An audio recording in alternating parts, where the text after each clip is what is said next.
اعوذ باللہ من الشیطان الرجیم بسم اللہ الرحمن الرحیم۔ السلام علیکم ناظرین، میں حکیم مناسب شاہ۔ ناظرین، آج آپ کے لیے جو نسخہ لے کے آئے ہیں یہ ہے حیضے کے لیے، جس کو کالرا بھی کہتے ہیں۔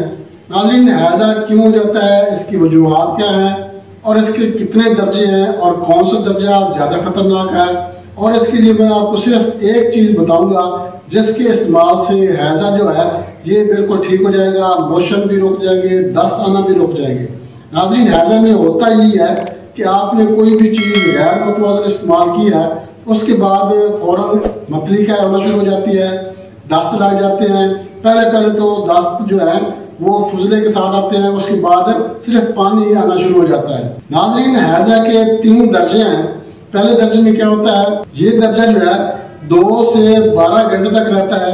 اس میں قے آتی ہے، اسہال شروع ہو جاتے ہیں، پیٹ میں مروڑ درد ہوتی ہے اور اسہال کے ساتھ پانی کھانا کرنا شروع ہو جاتا ہے۔ ہاتھ پاؤں کی انگلیوں اور پیٹ میں کھچاؤ پیدا ہو جاتا ہے، مریض نڈال ہو جاتا ہے، کمزور ہو جاتا ہے اور جسم ٹھنڈا ہو جاتا ہے۔ ناظرین، دوسرے درجے میں جو ہے، دوسرے درجے میں یہ مرض 12 گھنٹوں سے چند دنوں تک رہتا ہے۔ اس میں نبض محسوس نہیں ہوتی اور جسم کا درجہ حرارت وہ بڑھ جاتا ہے۔ دست جو ہے اسہال بند ہو جاتے ہیں اور آنکھیں جو ہے اندر کو دھنس جاتی ہے۔ جلد جو ہے یہ کھردری سی ہو جاتی ہے۔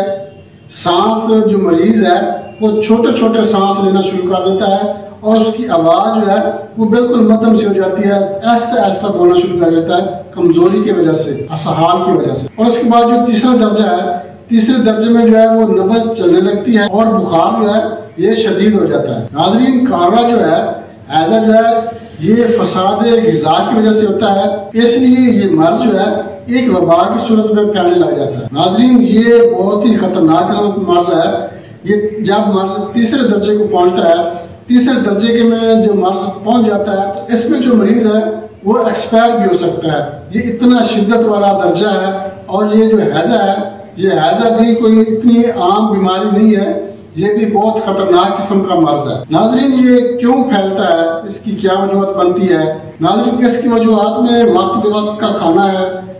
کبھی 12 بجے کھانا کھا لیا، کبھی 2 بجے کھا لیا، کبھی کھایا ہی نہ، یا اس کے علاوہ غیر متوازن غذا کا استعمال ہے۔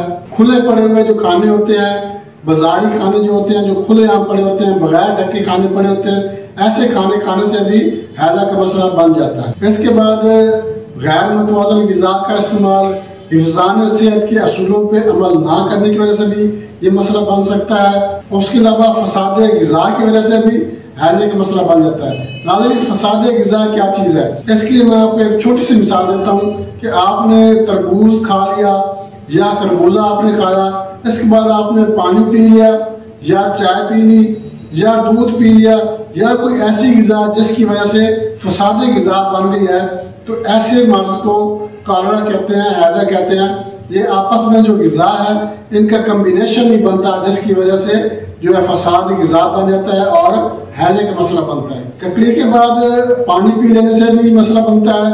خربوزہ، تربوز یا پھوٹو وغیرہ جو ہوتی ہے، ان کو استعمال کرنے سے کے بعد بھی اگر آپ پانی یا دودھ چائے وغیرہ استعمال کریں گے تو فساد غذا کا مسئلہ بن جاتا ہے۔ ناظرین، اس چیز کو آپ لازمی مد نظر رکھا کریں کہ آپ نے کیا چیز کھائی ہے اور اس کے بعد آپ نے کیا چیز کھانی ہے جس کی وجہ سے فساد غذا نہ بنے، تو انشاءاللہ آپ کو حیضے کے مسئلہ کبھی زندگی میں بھی نہیں بنے گا۔ ناظرین، اس کا علاج کی طرف چلتے ہیں۔ اس سے پہلے میں آپ سے ایک چھوٹی سی ریکویسٹ کروں گا، ہمارے چینل کو لائک اور شیئر ضرور کریں، اور ہمارے جو نئے دوست ہیں ان سے میں ریکویسٹ کروں گا وہ ہمارا چینل سبسکرائب کریں اور بیل آئکن کی لازم کر دیں تاکہ سب سے پہلے نوٹیفیکیشن آپ کو ملے۔ ناظرین، نسخے کی طرف چلتے ہیں۔ آپ نے کیا کرنا ہے، ایسے مریض کو سب سے پہلے قے کروانی ہے۔ قے کروانے کے کئی طریقے ہیں۔ آپ نمک کے ذریعے بھی قے کروا سکتے ہیں، آپ گلے میں انگلی ڈال کے بھی قے کروا سکتے ہیں، یا کسی دوائی کے استعمال سے بھی آپ کو قے کروا سکتے ہیں۔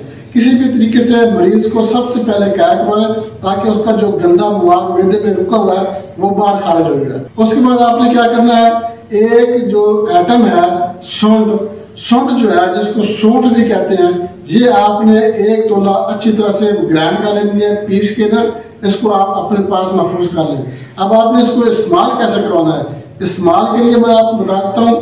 آپ نے کیا کرنا ہے، 1 گلاس لینا ہے، اس میں آپ نے یہ سونٹ جو ہے، یہ پاؤڈر آپ نے اس میں ڈال دینا ہے۔ پہلے آپ نے سونٹ جو ہے یہ آپ نے پاؤڈر ڈالا، اس کے اوپر آپ نے 7 اپ کی بوتل ڈال کر فوراً مریض کو پلا دینی ہے، تو انشاءاللہ ہیضے کا مسئلہ ٹھیک ہو جائے گا، طبیعت بھی حشاش بشاش ہو جائے گی۔ مگر کوشش یہ کریں پہلے اور دوسرے درجے میں یہ نسخہ استعمال کریں، چونکہ تیسرا درجہ جو ہے یہ کافی خطرناک ہوتا ہے، مریض بھی کافی کمزور ہو چکا ہوتا ہے، نڈھال ہو چکا ہوتا ہے، اور بلڈ پریشر کا بھی مسئلہ ہوتا ہے، بخار بھی ہے، یہ بھی کافی شدید ہو جاتا ہے۔ تو ایسی صورت میں آپ رسک نہ لیں اور مریض کو ریفر کر دیں۔